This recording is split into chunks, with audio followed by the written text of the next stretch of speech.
Wesh les débrouillards, vous êtes sur Débrouillard TV. Aujourd'hui on est à Orléans pour l'interview des Sizzlack. Transac, polique, rapide, 4-5, 7-7, 9-4, Transac, 4-5, 7-7, 9-4, Transac. Bonjour Sizzlack. Bonjour. Merci de nous accueillir chez toi. Normal.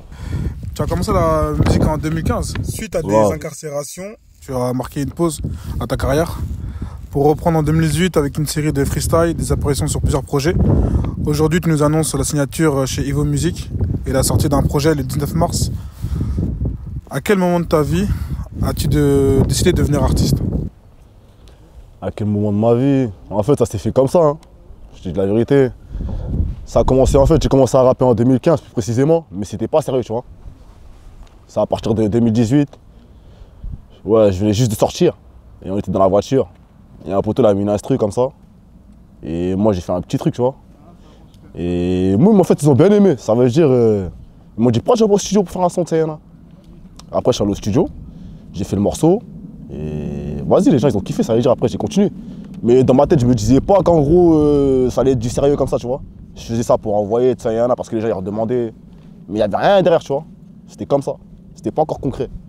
Et quelles étaient tes premières sources d'inspiration? Source d'inspiration. Bah oui, il y avait les grands du quartier qui rappaient.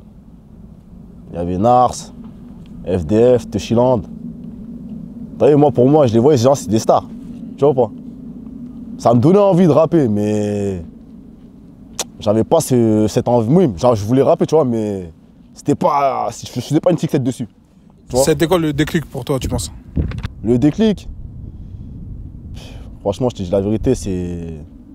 Voilà, c'est que je crois qu'en fait, le déclic, il est arrivé au moment où je me suis dit, wesh, mais en fait, pourquoi eux, ils font comment et moi, je sais pas le faire, en fait.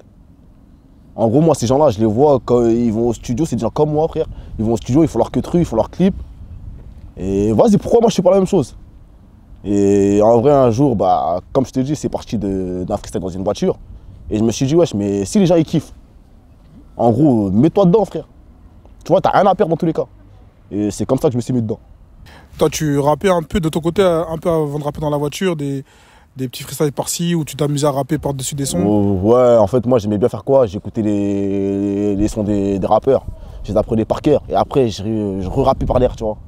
Et il y a un mec qui me disait, wesh, mais toi, ça se voit que moi, tu peux te mettre dans la musique. Tu vois, même quand tu répètes les paroles, tu sais, t'as un truc en gros. T'étais dans les temps en fait. Voilà, j'étais bien dans les temps, parce qu'il y a des gens qui font la même chose mais qui sont pas dans les temps, tu vois, ils déforment les musiques, c'est une dinguerie. Et moi, il me disait, ouais, mais moi, tu peux faire chose qu'elle, t'es grave dans les temps, tu vois.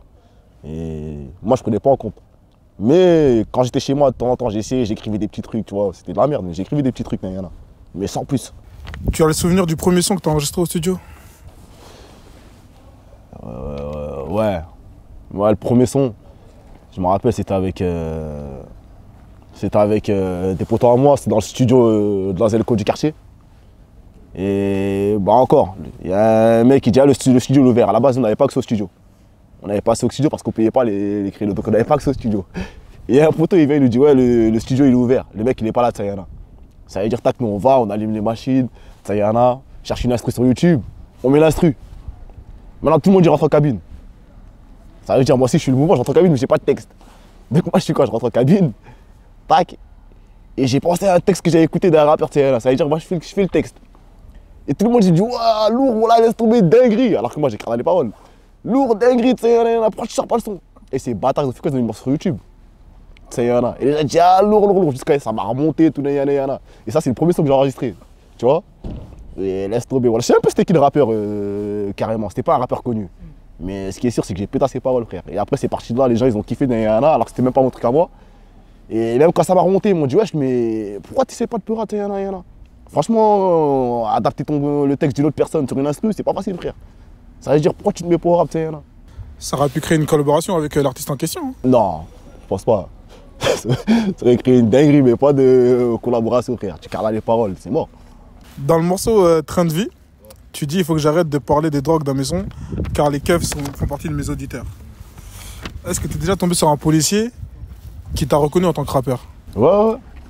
Déjà, de base, en fait, ce qu'il faut savoir, c'est que nous, on est dans un quartier Et je sais pas si à Paris c'est pareil, mais les keufs, en gros, ils te connaissent. Tu vois, c'est vraiment les mêmes keufs qui sont dans le quartier. Je sais pas si c'est pareil dans les autres quartiers, mais nous, à Orléans, dans les quartiers, bah, tu as des keufs spécifiques pour chaque quartier. Ça veut dire chaque jour, tu as affaire au même keuf. Il connaît ton prénom, il connaît ton nom de famille. Demain, tu fais un truc, il va pas te courser parce qu'il sait où tu habites. Ça veut dire il sait qu'il va t'attraper 2 heures plus tard, tu vois. Donc, ça va vite. Hein. Tu commences la musique, c'est de bouche à oreille. Les keufs sont au courant de tout, tu vois. Ça veut dire, ouais, ça m'est déjà arrivé que je tombe sur que ce soit des keufs de la municipale, de la BST, qui me disent, ouais, bien le nouveau son. Tu vois, pas sa voiture comme ça là, ouais, bien le nouveau son, hein. J'ai écouté de ça, tu vois. Oui, mais en gros, ils me brochettent, tu vois. Ouais, ils taquinent en gros. Ouais, ils écoutent les morceaux. Ça veut dire qu'il faut faire très attention à ce que tu dis. Et ouais, ils écoutent les morceaux. Donc toi, tu penses un peu quand t'es en cabine ou l'inspi elle vient comme ça, tu penses pas forcément quand t'écris. Non, ouais, j'y pense pas, c'est la textes, vérité. Voilà, ce qui me passe par la tête, je le dis, voilà. Dans un son, tu te dis, dans un parcours scolaire, défectueux, j'ai laissé la cour de récré pour la promenade. Tu étais quel genre d'élève à l'école? À l'école, j'étais le mec au fond de la classe, hein, distrait. Pourtant, franchement, j'avais de quoi faire. Hein. Mais je me prenais pas la tête, ça m'intéressait pas l'école. Ouais. Ça m'intéressait vraiment pas. Moi, tout ce que je voulais, c'était venir à la récréation, je savais qu'il fallait jouer au foot. Et vas-y, sans plus. Mais l'école, franchement, non, c'était vraiment pas pour moi. C'était vraiment pas pour moi l'école. Pour toi, à quoi est dû ton échec scolaire? Mon échec scolaire, bah... Franchement, je peux même pas te répondre en vrai parce qu'il y a tellement de choses. Franchement, ça c'est une bonne question. Parce qu'en vrai, je te dis la vérité, hein, même si là, je pouvais faire marche arrière pour retourner à l'école, bah, le résultat il serait le même. Parce qu'en vrai, ça m'intéressait pas. Ça m'intéresse pas. C'est vraiment un truc qui m'intéresse pas. Mais moi, quand je suis pas intéressé, ça se voit direct. Ça veut dire que je vais pas suivre. Tu voyais les gens, quand le prof il disait un truc, il levait le doigt directement à l'affût, tout. Moi, je savais même pas de quoi il parlait. Alors que j'étais à la même place qu'eux, je suivais le même cours qu'eux, mais j'étais pas dans le truc. Tu vois, il y a des gens directement, ils sont là, bim bim, ils sont... Et bah c'est comme ça. Moi, ça m'intéressait pas, moi. C'était peut-être la méthode de pédagogie qui était pas la bonne. Peut-être que t'étais pas intéressé par le cours parce que c'était comment c'était fait. Ouais, c'est ça aussi, mais... Franchement, moi j'aime bien quand... Tu vois, en gros, moi, il y a une dynamique, hein. Et là, c'était quoi? C'était trop fade. En gros, tu viens, il y a ça au tableau. Ouais, vas-y, écrivez. Déjà, moi, je suis un mec, j'aimais pas écrire. Alors que là, je me retrouve à écrire. Mais j'aimais pas écrire déjà. Ça veut dire, à partir du moment que tu rentres dans une classe, déjà que t'es pas content d'être là, le prof, il vient et dit, ouais, aujourd'hui, vous allez écrire ça. Frère, moi, déjà que ton truc qui m'intéresse pas, tu me demandes en plus d'écrire. Ça veut dire déjà, rien que ça suffisait déjà pour casser le moral. Pour casser le moral, déjà, rien que ça. Dans le titre hors série 2, tu dis, durant mon séjour, j'ai gratté de la fâcherie. Je vous prépare du lourd, ça promet. Est-ce que tu as écrit certains de tes textes de ton album en prison? Ouais. Ouais, il y a des morceaux, enfin, pas des textes, des bouts de phrases. Il y a des bouts de phrases. Il y a beaucoup, d'ailleurs, dans mes morceaux, il y a beaucoup de bouts de phrases que j'ai écrits lorsque j'étais incarcéré. Il y a beaucoup de bouts de phrases qui se retrouvent dans mes morceaux. Et c'est des bouts de phrases que j'ai écrits, par exemple, qui datent même pas de cette peine-là, en gros, de la peine que j'ai eue avant 2018, hein, mais qui datent de mes premières peines de 2013. Et il y a des bouts de phrases qui se retrouvent là. En gros, des bouts de phrases comme ça, je suis là, je me dis, oh, cette phrase-là, elle passe bien. Ou par exemple, je regarde BFM, il y a un mec qui... J'ai une punchline sans s'en rendre compte. Et moi, je capte le truc directement, je l'écris. Parce que je me dis, ça va me servir. Alors que je savais même pas que j'allais rapper.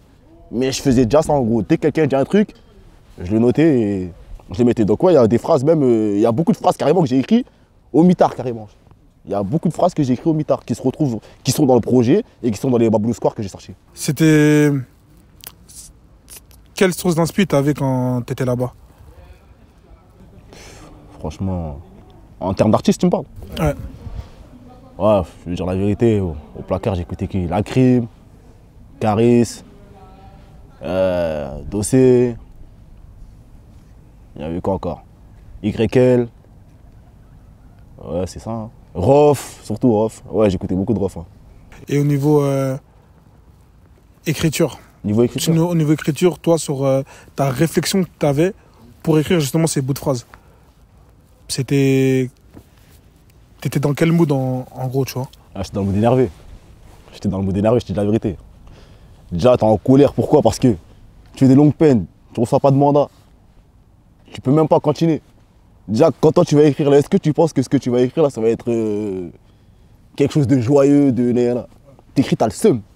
Ça veut dire j'écrivais des trucs et laisse tomber. Voilà, j'écrivais avec la haine, je te dis la vérité. Est-ce que c'était un exitoire de temps en temps, le fait d'écrire ou pas du tout? Non, j'écrivais, ouais, bah c'est ça, j'écrivais parce qu'il y avait vraiment rien à faire. Il y avait rien à faire. De toute façon, tu sortais le matin 1 heure. Moi, je sortais pas le matin. Je sortais que l'après-midi. Ça veut dire, tu sors 1 heure, après, tu as encore 24 heures dans ta cellule. Ça veut dire, pour passer le temps, tu regardes la télé, mais au bout d'un moment, ça y est. Ça veut dire, ouais, j'écrivais comme ça pour le plaisir, et juste comme ça. Hein. Il n'y avait rien derrière. Je savais même pas que ces textes-là, ils allaient me servir plus tard. Tu vois? Dans ton clip Ennemi, on voit que tu es à la recherche de ton ennemi, mais on se rend compte qu'il s'agit de toi-même. Selon toi, est-ce qu'on est son pire ennemi? Ouais, je pense qu'on est son pire ennemi. Hein. Parce qu'en vrai, personne va te mettre des bâtons dans les roues, à part toi-même. Par exemple, si demain tu dis, demain je vais me lever à 8 h, je vais aller chercher du taf. Et que demain tu te lèves pas, c'est de la faute à qui? C'est pas de la faute aux gens, c'est de la faute à toi parce que tu t'es pas réveillé. Ton pire ennemi, c'est toi-même. Parce que si de toi-même tu es déterminé à faire quelque chose, tu vas le faire. Que les gens ils veulent que tu le fasses ou pas, tu vas le faire le truc. Tu vois? Donc ton pire ennemi, c'est toi-même. Il n'y a personne d'autre, c'est que toi. Donc pour toi, tu penses que c'est faire un travail sur le long terme justement pour affronter cet ennemi qui... C'est ça, parce que c'est pas facile. Hein. Souvent, quand tu as envie de faire des bonnes choses, c'est difficile de se motiver. Mais quand c'est pour aller des mauvaises choses, hein, et voilà, tu es le plus déter. Par exemple, là on t'appelle, on dit, ouais, le poteau il t'appelle, il dit, ouais, il y a une histoire, yana. Tu vas même pas réfléchir, tu vas y aller. Mais là, demain, là, pour toi-même, là, pour un truc qui va te faire avancer dans la vie, là, au lieu d'y aller, tu vas trouver le truc. Allez, vas-y, je vais aller plus tard. Nique sa mère, j'irai demain. Ah, au pire, vas-y, demain, après-demain, j'irai après-demain. Tu vois? Et c'est là que je dis, ton pire ennemi, c'est toi-même. C'est toi-même. Tu as sorti une série de freestyle sur YouTube qui s'appelle Babou le Square, qui va de 1 à 5. Peux-tu nous dire que signifie Babou le Square? Babou le Square, c'est un truc bête. Hein. Babou le Square, à la base, c'est un gamin du quartier. C'est un gamin du quartier, il s'appelle Aboudou, mais nous on l'appelle Babourou. Tu vois? Et à chaque fois que je sortais dehors, je le voyais, il était au square. Ça veut dire, un jour, je disais, hey, Babou le Square. Tu vois? Et après, j'ai commencé à l'appeler comme ça. Et après, moi, le premier morceau que j'ai posé au studio, je savais pas comment l'appeler. Et ils m'ont dit, ouais, de toute façon, tu vas faire une série de freestyle. Après, je dis, ouais, mais il n'y a pas de nom. Après, je dis, pour l'instant, mais Babou le Square. Et après, au final, bah, c'est resté. Et ouais, c'est resté comme ça. Et pour revenir sur le sujet de l'école en plus, dans le même son, tu dis, maman me voyait diplomate, j'ai pris une autre direction. Quelle a été ta réaction, quelle réaction a eu ton entourage, le fait que tu sois dans le rap? Bah franchement, ils n'ont pas été étonnés. Hein. Ils n'ont pas vraiment été étonnés parce que à la base, moi, mon père, déjà, il était artiste. Il était artiste, un artiste connu au Bled. Tu vois? Donc le fait que moi aussi, je me retrouve à faire de la musique, ça les a pas étonnés plus que ça. Déjà, ma mère, elle s'y connaît en termes de musique, tout ce qui est SACEM, tout ce qui est... Ça veut dire que même ça m'a étonné, qu'en gros, ça l'étonne même pas. Carrément, je vais dire un truc, un jour, je suis rentré, je la vois, elle est en train de regarder un de mes clips. Mais je savais même pas qu'elle savait que je rappais. Tu vois? Et rien que ça, ce truc-là, c'est ça qui fait. Je me suis dit, ah ouais, quand même. Ça veut dire, et là, en gros, là, je parlais des keufs qui connaissaient... Ouais, en gros, ça. Et là, je me disais, ah là, en gros, là, je dois vraiment faire attention à mes paroles. Parce que ma daronne, elle écoute ce que je fais. Tu vois? Et ouais, non, mais ça les a pas étonnés plus que ça. Hein. Franchement, pas plus que ça. C'est juste dans l'entourage. Les gens du quartier, tu sais, y'en a. Parce que moi, à la base, les gens, ils savaient même pas que j'appelais Sizzlack. Ça veut dire que là, il y a des gens, des fois, ils parlaient de moi, ils savaient même pas que c'était moi dans le quartier. Ils disent, ouais, j'ai entendu Sizzlack, mais ils savaient même pas que c'était moi. Tu vois? Et il y a plein de gens comme ça, frère, que je croise dans la rue, tu sais, ils me disent, ah, bâtard, je savais pas que c'était toi Sizzlack, mais c'est comme ça. C'est plus les gens de l'extérieur qui sont choqués. Qui sont étonnés. Voilà. Mais non, à Daron, non. Tu viens d'une ville où il y a beaucoup d'artistes connus sur la scène médiatique. Est-ce que pour toi, c'est une force d'avoir des artistes du même milieu que toi qui ont réussi? Non, parce que c'est eux qui ont réussi, pas moi. Tu vois. Après, ouais, si, quand même, ça peut être une force parce que, ouais, une source de motivation. Parce qu'en gros, tu te dis, ouais, ils viennent de la même ville. que toi, et ils ont réussi. Mais pourquoi ils ont réussi? Ils ont réussi parce qu'ils ont fait les choses, ils ont quitté la ville. À cette heure-ci, il y a des gens de la ville qui ne comprennent pas que pour réussir, tu ne peux pas rester ici. À Orléans, tu ne peux pas rester à Orléans. Parce qu'on n'a pas une bonne mentalité. On a une mauvaise mentalité à Orléans. Et ça, il faut le savoir. Là, ces gens-là, ces gens comme Dossé, comme VG Dream, comme Ritza, tous ces gens-là, ils ont quitté la ville. Ils savent pourquoi ils ont quitté la ville. Parce que dans cette ville-là, on n'a pas une mentalité de meneur. On a une mentalité de suiveur. Les gens, pour te valider, ils vont attendre que telle personne te partage, ou que en gros l'autre il te valide, ou un mec réputé de la ville il te partage pour venir partager les queutries. Et après, demain, quand ça va marcher, tous ces gens-là ils vont venir, ah ouais, lui c'est un mec de chez moi, lui. Ah lui c'est un mec de chez moi, lui. Mais pour l'instant, nous on est là. On est là, il n'y a rien du tout.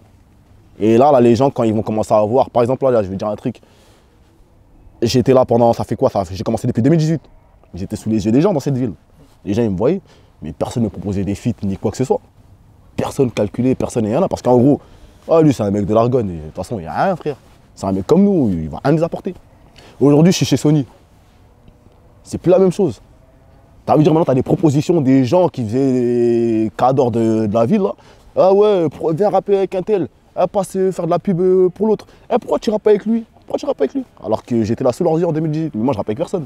C'est-à-dire qu'il y a quelques temps en arrière, ça ne calculait pas. Voilà. Et par rapport à une signature, là, ça. en mode. Et par rapport à une signature, les gens ils pensent que tu es arrivé. En gros, toi, tu vas rapper avec telle personne, la personne elle va monter. Alors que toi-même, tu es en train de te chercher tes personnes, frère. Tu vois, lui, il est personne, mais moi, je suis encore moins que toi. Et toi, tu es en train de me coller. Pourquoi? Parce que telle personne te partage, que l'autre fait ci, que l'autre fait ça. Alors que, frère, un partage, ça ne vaut rien du tout. En fait, les gens, ils sont dans le délire que. Ah, lui, il a partagé. Ça veut dire il va percer. Ah, il connaît lui. Un partage, c'est rien du tout. Hein. Ça dure 24 heures. Ça veut dire pendant les 24 heures, les gens ils regardent. Moi, je vois des gens qui partagent des gens. C'est pas pour autant que je vais aller cliquer sur son lien. J'en ai rien à foutre. Tu vois? Mais les gens, ils pensent que parce que telle personne te partage, et ben, en gros, t'es arrivé. Donc là, ils veulent te coller. Ils disent, ah, si je fais un son avec lui, l'autre, il va partager. Mais frère, personne ne va partager, cousin. Il n'y a rien. Mais c'est ça, Orléans, c'est une mauvaise mentalité. C'est des gens qui pensent plus à leur intérêt, en fait. Voilà. Mais en fait, la musique, c'est ça. Hein. Je vais pas dire que j'ai un pied dedans, j'ai un orteil dedans. Ça veut dire que j'ai pu voir des comportements. Et je me dis, ah ouais, est-ce que je suis sûr d'où je vais aller? Tu vois? Parce que moi, je croyais, en gros, quand les rappeurs, ils rappaient ensemble, c'est qu'ils c'était des bons amis. En gros, ils se côtoyaient en dehors, tout ça, y en a. Alors que non. Il y a des feats qui peuvent se faire, frère. Toi, moi, je suis à Orléans, l'autre, il est à Marseille, tout ça. On s'est même pas vu, rien du tout, on se voit que le jour du clip. Tu vois? Mais le fait que tu as un orteil dedans, comment tu vois la musique maintenant? Plus comme un côté business ou tu le vois avec des affinités par rapport à d'autres artistes? Je l'aime bien, j'aimerais faire un son. La musique, c'est que du business, il n'y a pas d'amitié. Hein. Dans la musique, il n'y a aucune amitié. Il faut pas que les gens, si les gens ils pensent comme ça, franchement, qu'ils arrêtent. Hein, parce qu'ils vont tomber de haut. La musique, c'est que du business. Moi, mes amis, ils sont là, frère. Mes amis, ils sont là, ils sont dans mon quartier. Dans la musique, il n'y a pas d'amis. C'est que l'argent. On vient, on chante, on prend notre argent, on se disperse. Il n'y a pas de que je vais te follow, toi tu vas me follow. C'est le début des problèmes, ça. Moi, j'ai pas de problème, frère. Parce que si je voulais des problèmes, je ferais pas de musique. Je serais à la cité, avec tout le monde, en bas du bâtiment. Et voilà, frère. Donc la musique, c'est un business. Et rien d'autre. Tu as fait un gros son avec Dossé, qui se nomme 45. Comment s'est fait la connexion? La connexion, elle est simple, parce que Dossé, à la base, c'est un grand du quartier, tu vois. Il a traîné ici, il m'a vu grandir. En fait, c'est même pas en termes de connexion, c'est que là, je l'appelle tout de suite, je lui dis, j'aimerais bien, est-ce qu'il y a moyen que tu fasses un son, on fasse un son, tu sais, là. Il va pas faire de manière. Il va pas faire la resta que, ouais, mais là, là. Directement, il va me dire, vas-y, on va l'instru, j'écoute. Il va même me donner des directives, tu vois. Et ce qu'il faut savoir sur Dossé, c'est que c'est un mec qui donne vraiment l'assez fort. Les gens, ils vont dire que Nayana, il fait le mec, il a pas l'âme, il est je sais pas où, Nayana. Dossé, il est là, frère. Il donne assez fort. Il donne assez fort. Par exemple, pour mes débuts, quand j'ai commencé, mes premiers 2000 abonnés que j'ai eu, c'est par rapport à qui? C'est grâce à lui. Mes premiers 2000 abonnés que j'ai eu, c'est par rapport à lui. Alors qu'il y a d'autres personnes qui sont là, frère. T'as vu? Des mecs de la ville, des cousins. Juste un partage. Je sais pas. Voilà, je sais pas. Je sais pas. Est-ce qu'il y a beaucoup de nouveaux amis quand tu commences la musique? Ouais. Mais après, c'est quand tu commences la musique, non. Parce que t'es au commencement. T'es personne. Il n'y a rien du tout. Mais quand les gens ils commencent à sentir que il y a un petit truc. Ah, lui, il y a moyen qu'il aille là où il doit aller. Et bah là, à ce moment-là, là, il y a des nouveaux amis qui t'approchent. Wesh, quand il y a un clip, appelle-moi. Wesh, mais pourquoi j'ai entendu ça, tu m'as pas dit de ça là. Je partage. Wesh, pourquoi tu m'envoies pas tes trucs? Tu vois? Et bah là, c'est quand ça commence à monter. Mais au commencement, il n'y a personne. Alors que quelques années auparavant, ils n'étaient pas là. Ils n'étaient pas là, ces gens-là. Et ils voyaient ce que tu faisais. Ils sont au courant de tout. Ils regardent tes trucs sur Instagram. Mais ils ne te follow pas, ils n'aiment pas. Pourquoi des fois, tu vois, il y a des gens qui font des 50 000 vues sur Instagram, mais tu regardes leurs trucs, ils ont 300 j'aime. Pourquoi? Tu vois, les gens, ils sont à l'affût. Ils voient ce que tu fais, mais ils attendent que ça monte pour aimer, pour t'envoyer. Envoie, je partage. Mais j'ai plus besoin de ta force, frère. J'ai plus besoin de ta force, cousin. Tu me dis, envoie, je partage. À la base, ça, c'est le comportement des meufs. Mais non, en fait, il s'avère que les pires, c'est les queumeux. C'est les pires. Tu vois pas? Et voilà, c'est comme ça. Les gens, ils vont attendre que tu montes pour... C'est le fait que tu sois dans la lumière qui veulent aussi rentrer dans la lumière avec toi. Sauf qu'il n'y a pas de lumière pour toi. Jack, il n'y en a pas pour moi, il y en a encore moins pour toi. Parce que les gens, ils pensent que le fait d'apparaître dans un clip, des mecs, ils vont dire, ah, toi, t'es pas dans le clip. On s'en bat les couilles, frère. On s'en bat les couilles. Voilà, on s'en bat les couilles. Mais les gens, ils veulent tellement accrocher le peu de... C'est des vampires. Ah, les gens, ils veulent sur tes côtes, sucer tout ton sang. Quand il n'y a plus rien, il n'y a personne. Quand il y a des problèmes, il n'y a personne. Tu vois? Et c'est comme ça. Tu vas sortir un projet qui s'intitule Morne. Tu peux nous dire d'où t'es venue l'inspiration? Pourquoi tu as donné ce nom à ce projet? Morne, déjà, c'est quelque chose de triste. Triste. Pourquoi Parce qu'en fait, déjà, dans Morne, il y a beaucoup de choses tristes qui reviennent déjà. Je parle de beaucoup de choses. Je parle des bavures policières, de l'esclavage, de la deuxième génération d'immigrés, de la première génération d'immigrés. Et tout ça, c'est quelque chose de triste. Donc le mot morne, bah, ça intitule tout ça. La tristesse. Tu peux nous dire combien de titres il y aura sur le projet et combien de collaborations tu as fait? Sur le projet, il y en a 8. Hein. Il y en a 8 et il y a 2 collaborations. Il y en a une avec Dossé et l'autre, bon. C'est une surprise. Ouais, voilà. Je peux pas trop le dire. Où tu te vois dans 10 ans? Dans 10 ans? Pas dans le rap en tout cas. Pas dans le rap. Le rap, c'est vraiment... J'aime bien le rap, hein. Mais pas comme certains, tu vois. Le rap, c'est vraiment un tremplin. En gros, tu viens, tu prends ce qu'il y a à apprendre et quand il n'y a plus rien à apprendre, tu bifurques. J'ai l'impression que tu aimais plus le rap quand tu étais en dehors du monde du rap. C'est ça, c'est exactement ça. C'est que, en fait, c'est... Toi, t'es naïf. Quand tu vois les que trucs, tu te fais des films toi-même. C'est mieux de rester dans ton film, en fait. Parce que là, quand tu découvres, tu te dis, pourquoi je suis venu là? Tu vois, il y a des choses, des fois, que t'aimerais, en fait, que tu veux savoir. Et quand tu sais, tu te dis, pourquoi je cherche à savoir? Et ben là, c'est la même chose. C'est que, moi, dans mon délire, c'était... Tout le monde était amis. Ah, les gens, ils se donnent la force mutuellement. Ah, lui, il veut que je mange. Lui, il veut que l'autre, il mange. Tout le monde va faire monter. Alors que c'est pas ça. Les gens, c'est des requins, frère. Les gens, ils vont prendre ta force. Ils vont la poncer. Et quand il n'y aura plus rien, mets-toi sur le côté. Et ça va être ainsi de suite. Et c'est comme ça. Et moi, quand je vois ça, les gens qui sont en dehors, pour eux, des fois, je les entends parler des gens au quartier, je les entends parler, ah, lui, c'est des bons, eux, ils s'entendent bien, là. Et toi, tu te dis, wesh, mais s'ils savaient, tu vois. Et moi, j'étais bien à cette époque-là, quand moi, je me disais, ah ouais, ça se voit, ils s'entendent bien, tu sais, y'en a. Ouais, ils collaborent trop ensemble, tu sais, y'en a. Ça se voit, ils donnent la force dans le quartier, là, y'en a. Quand tu rentres dans le truc, tu vois le délire. Je dis, ah, les bâtards. Je dis, ah, ils sont comme ça, en fait, tu vois pas. Et voilà que c'est une dinguerie de ouf. Ça veut dire, moi, je ferais mieux la musique avant de rentrer et de voir en fait les trucs. Parce qu'il y a beaucoup de gens qui font des phases que voilà que je peux pas digérer, voilà, je dis la vérité. Après, c'est comme un artiste, il avait dit, dans le business, il faut laisser son cœur à la maison. Peut-être par rapport au milieu de la musique, peut-être c'est ça, hein, c'est peut-être qu'il y a eu des trucs dans le passé, mais faut faire table rase peut-être du passé, peut-être. Ouais, après c'est pas au niveau du cœur. En fait c'est au niveau de... je suis un mec, je suis grave rancunier, ça veut dire des faces comme ça moi. Voilà que c'est des trucs que je digère pas. Tu vois, en fait c'est des trucs que je digère pas parce que je me dis quoi?